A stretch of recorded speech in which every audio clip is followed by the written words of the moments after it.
Giddy up, folks, because this is probably going to be one of the most electric fall sessions we've seen to date in Parliament.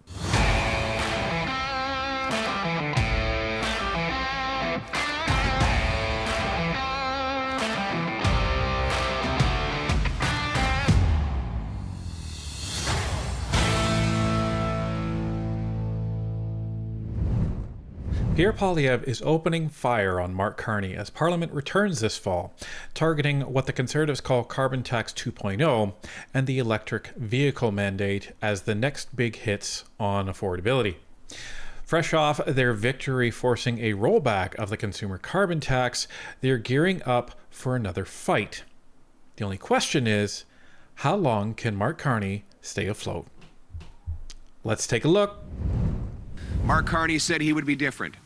Instead, he has been worse. He said he would be judged by grocery prices. Since he took office, grocery prices have been among the worst offenders for inflation, rising by far faster than the 2% target. More and more people are forced to line up at food banks, cut back on their diets, and sacrifice their families' nutrition as liberal prices continue to rise. Mark Carney said he would spend less, yet his first spending bill increased the cost of government by an astonishing 8%. In fact, Justin Trudeau left behind a $40 billion deficit. Mark Carney, who can't even figure out how to introduce a budget, is now on track to double Trudeau's deficit. In other words, and this is almost hard to say out loud because it sounds so unbelievable, but Mark Carney is even more expensive than Justin Trudeau was. What we see at the same time is purchasing power going down. $60 billion of investment, a record sum according to the Financial Times, has fled Canada since Prime Minister Carney took office. That is a net exodus of investment. That means our money will be creating jobs for American and other foreign workers rather than for our workers here in Canada because of the high taxes and bad economic management of Mark Carney. Meanwhile, as our young people have a quarter-century high in their unemployment, Mark Carney is expected to bring in a record number of temporary foreign workers to take the jobs of Canadian youth, driving down our kids' wages and their ability to earn a living. So while he drives up the cost of housing, preventing them from owning homes, he drives down their wages by allowing greedy multinational corporations to bring in low-wage foreign workers that take away Canadian jobs, including in high unemployment regions of this country. Crime and chaos rage on our streets as every single catch-and-release liberal law remains in place, and Mark Carney has done nothing to stop it. And Mark Carney globetrots around the world, signing fake declarations that mean nothing and secure nothing for Canada, all while the United States and China are trampling all over Canada with tariffs. His weakness abroad is costing us at home. Now, I did take some satisfaction in winning the debate on the carbon tax. Of course, I led the great Conservative team in an Axe the Tax campaign that everyone dismissed but then had to reverse themselves. And Mark Carney, the father of the carbon tax, who of course was the one who advised Trudeau to bring it in, was forced on the eve of the election to reverse himself and promise to do as I said and axe the carbon tax. But I warned Canadians then he would bring it back when he no longer needed your vote but still needed your money. And sure enough, here we are today. Mark Carney is bringing back the carbon tax to Carbon Tax 2.0. He calls it the Clean Fuel Standard, Clean Fuel Regulations. According to the Parliamentary Budget Officer, it will add 17 cents a litre to your gas. What did the last carbon tax add to your gas? 17 cents a litre. The new tax is starting to look a lot like the old tax. All right, folks. So that's Pierre's opening salvo, and this is going to kind of set the stage for what the Conservatives are going to be coming after Mark Carney in the fall. But it's not complete because there's some pieces of ammunition that he held back, which is they're going to be going after Mark Carney for the conflicts of interest. They're going to be going after him for the ethics violations, breaking ethics laws when he was in the middle of the election.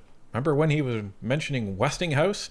Yeah, that's a big problem for Mark Carney. And there's other aspects to that too, where he's potentially breaking ethics laws that he's going to have to answer to an ethics investigation and the ethics commissioner. Now, what's that going to result in? $200 fine? Sure. But Mark Carney isn't going to be too happy about essentially the minute he's starting as the prime minister already breaking ethics laws. That's not going to look too nice to Canadians, because this is going to, again, relate it right back to Justin Trudeau. And even worse, because Justin Trudeau, he at least lasted until what, 2018, 2019, until he broke his first ethics law. So, it wasn't within the first 6 months, I can tell you that. Anyway, that's where this this starts. However, I have to make one minor correction here. So Pierre Poilievre is completely correct. There is another carbon tax, and it is called the Clean Fuel Standard. But the only correction I would make is Mark Carney isn't bringing it back, because it's actually already there, and it has been there since 2023. So this is an excerpt from the government website, and you can see that this is dated May 18th, 2023. Now, the Clean Fuel Standard came into effect in July of 2023, but this just shows the estimate. Now, that doesn't downplay the significance of this, because there's a couple of spaces in here that I want to call your attention to.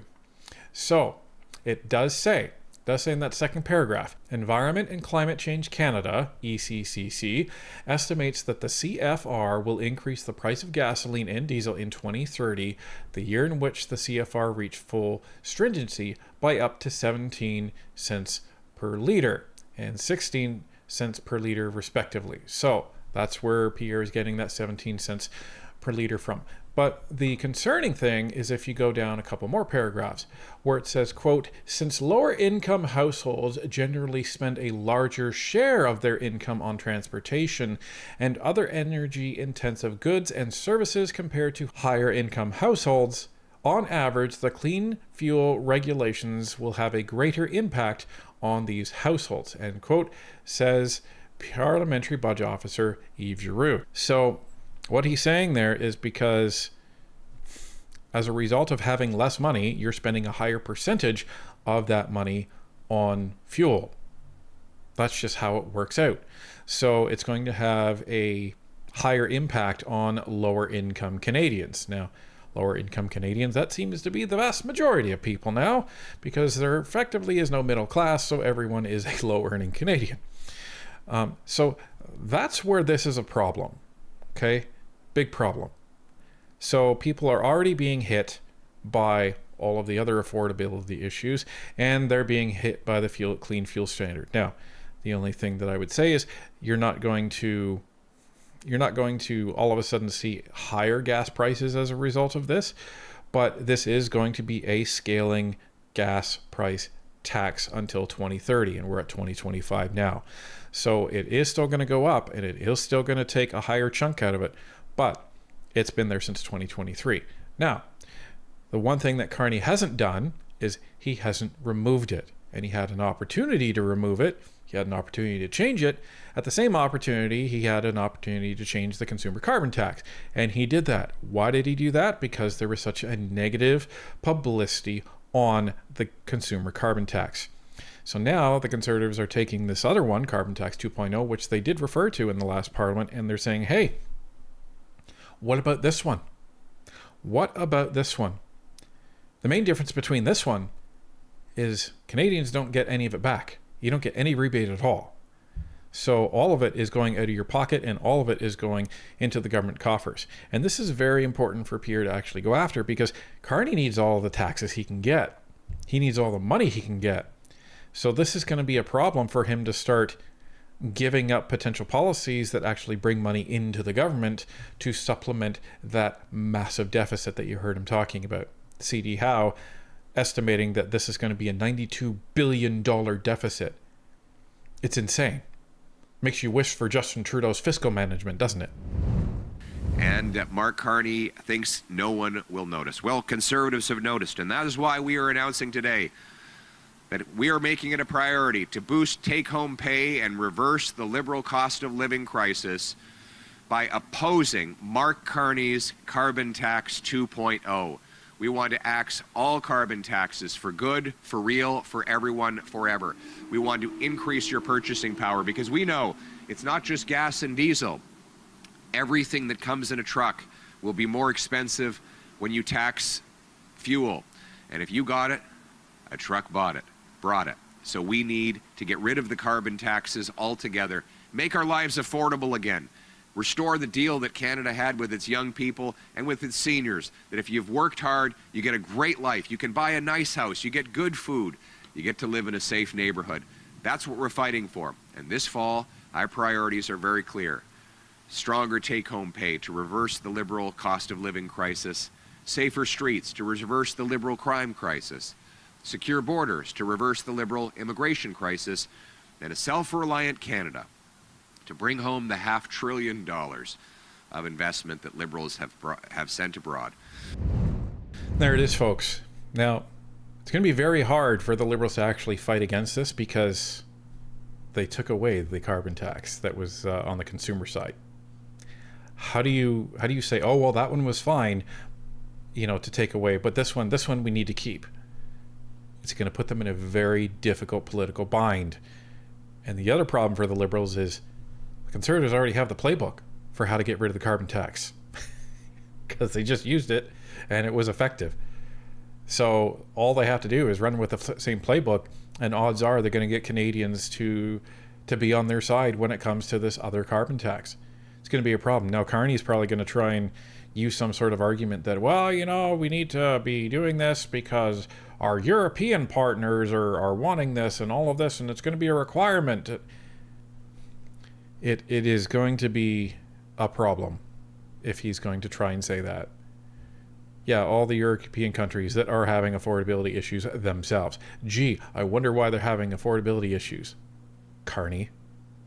We already heard from Desiree Fixler, one of the main reasons that they're having these issues is because they've implemented the same woke policies. Like Germany used to be an economic powerhouse over there. Not anymore. Not anymore. And the rest of them are pretty much following suit. It's a problem. It's a big problem over there. So anyway, so that's what we have there. But it wasn't done. Someone actually asked Pierre about one of the other main issues that's going to be a massive fight in Parliament this fall.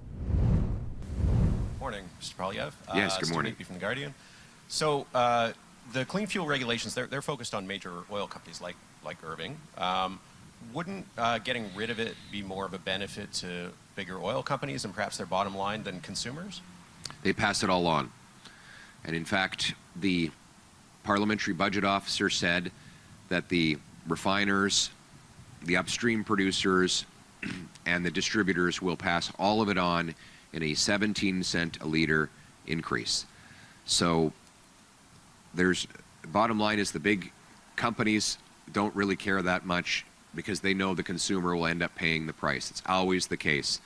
So, and that was just the same with the wholesale carbon tax. Sure, it was technically charged on the wholesaler, but what did the wholesaler do? Passed it on to the retailer. And what did the retailer do? Passed it on to the consumer.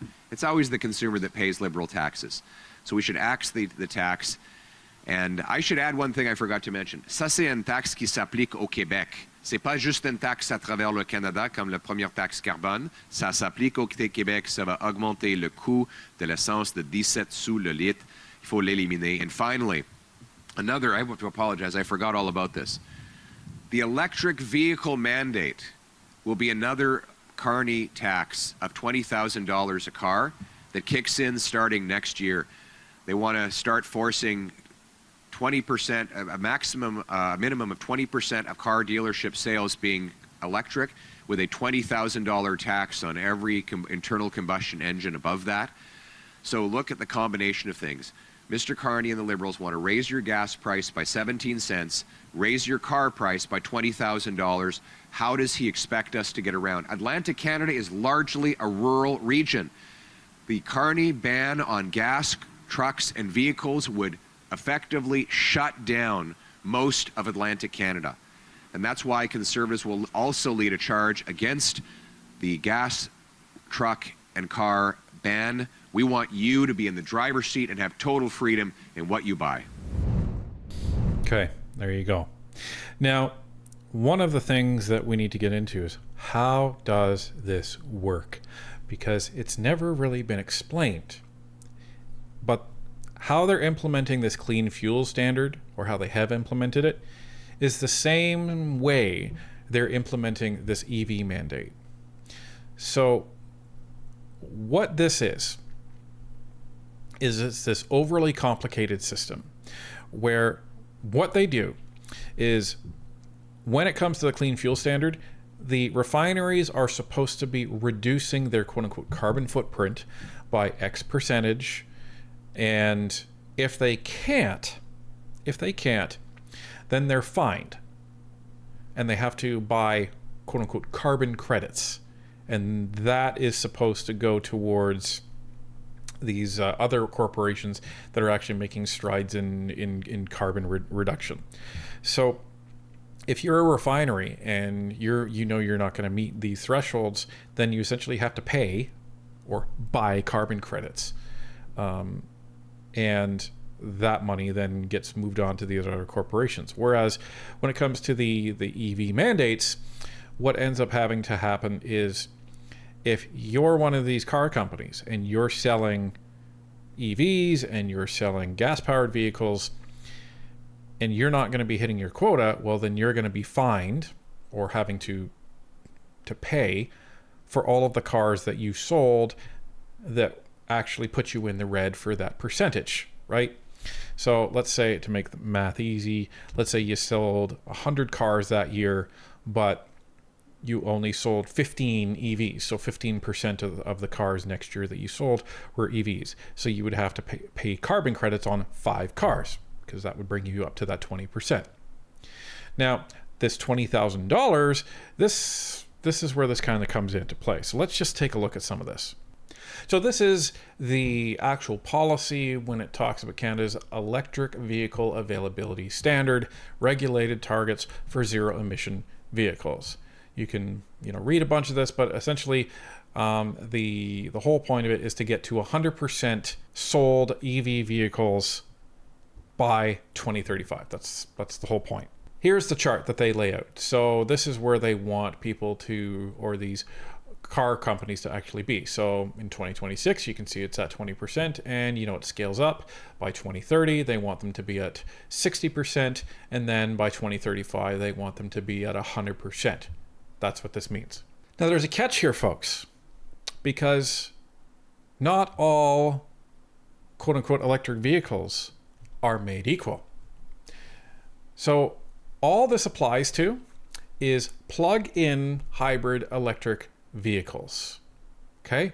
Plug-in hybrid electric vehicles.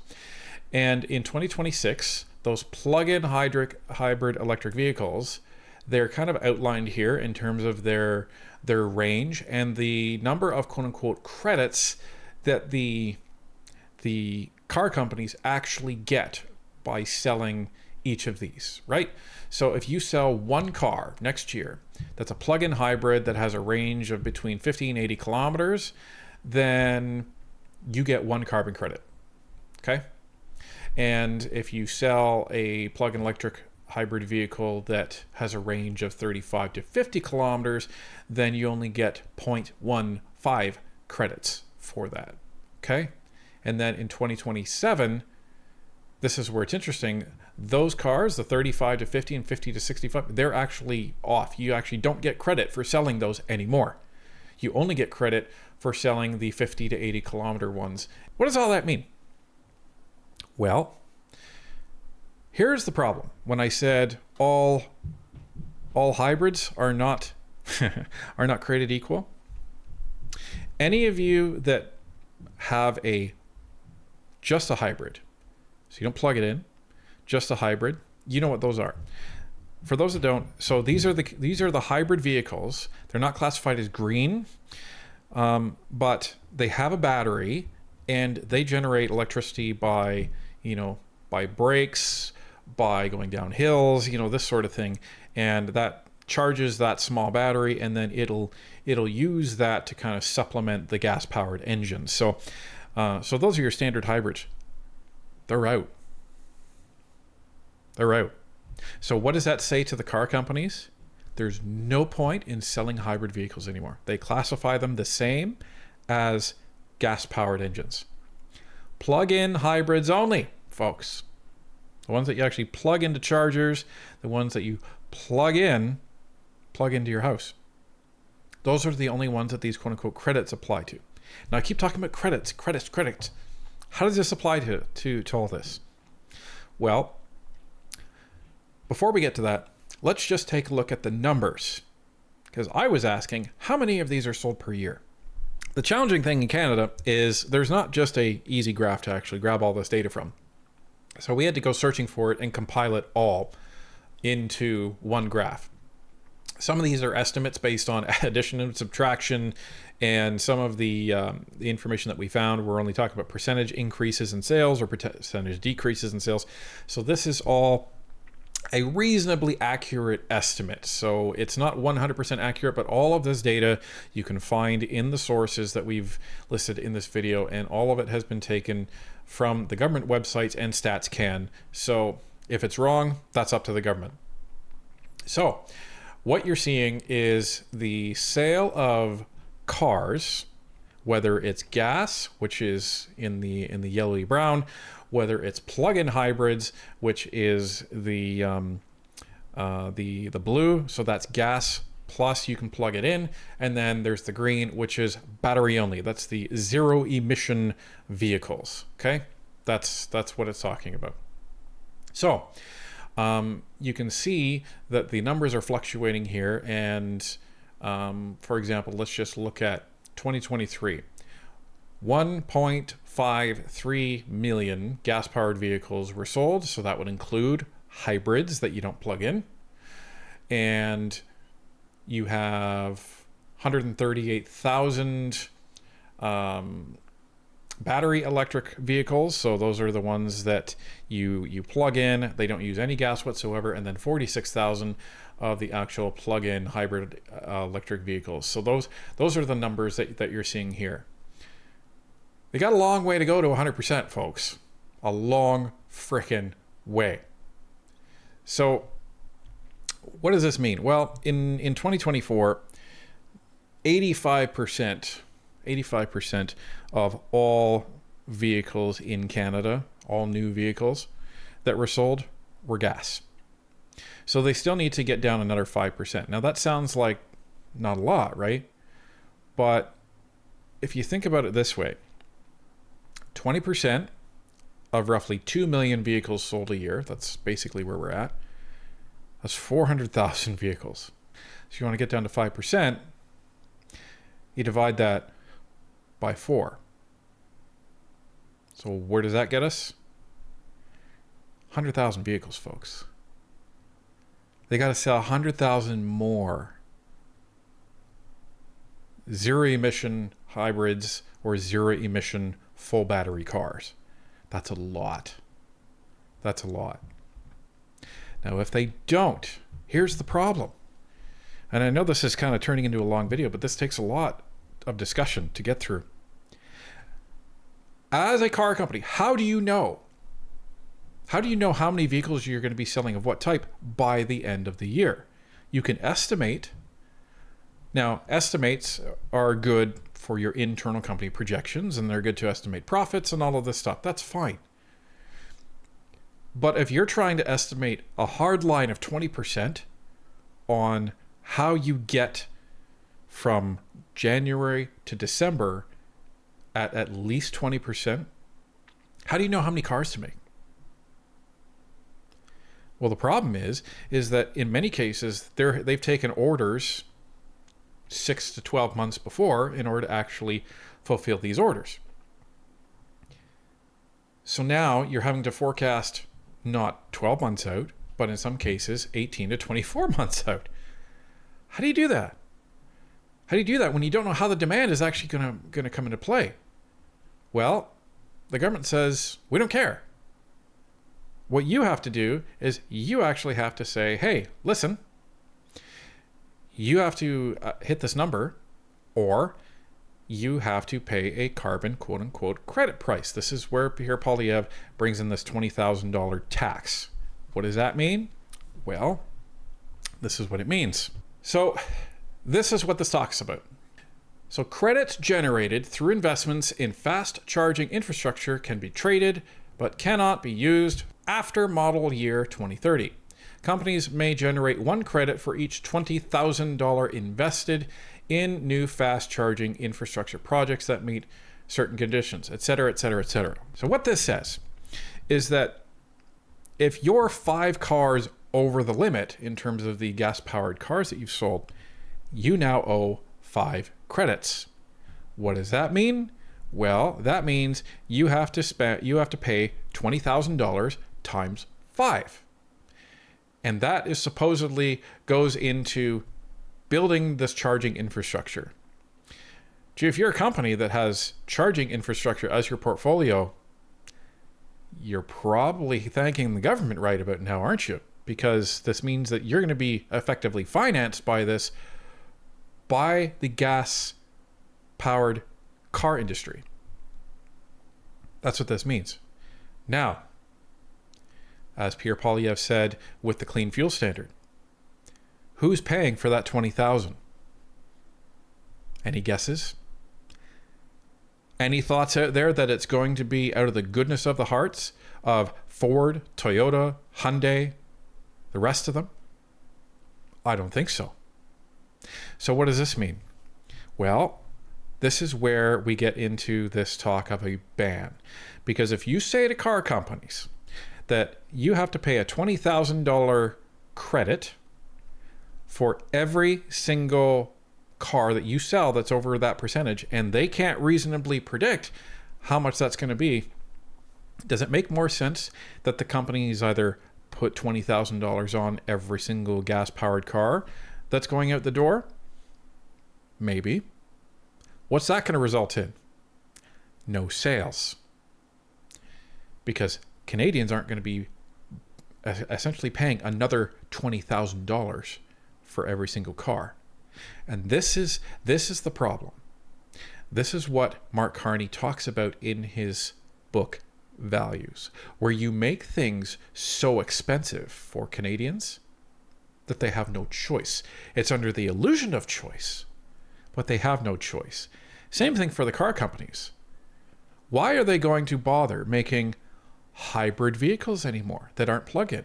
There's no point, because it doesn't count towards this. So hybrids are now off the table. Doesn't make sense for them to make them anymore. And if they're going to be forced to essentially pay $20,000 per gas-powered vehicle, and Canadians aren't going to buy them, why would the car companies make them? Here's the other problem. Why are Canadians going to be going through this sudden surge of buying electric vehicles when they don't work well in our climate? What that means is Canadians are going to turn very far away from hybrid electric vehicles and to the used car market. Because as of now, the used car market isn't affected by this because these cars are already in circulation. So this is where the car companies are right now. They're jumping up and down and opposing this and saying, what are you doing?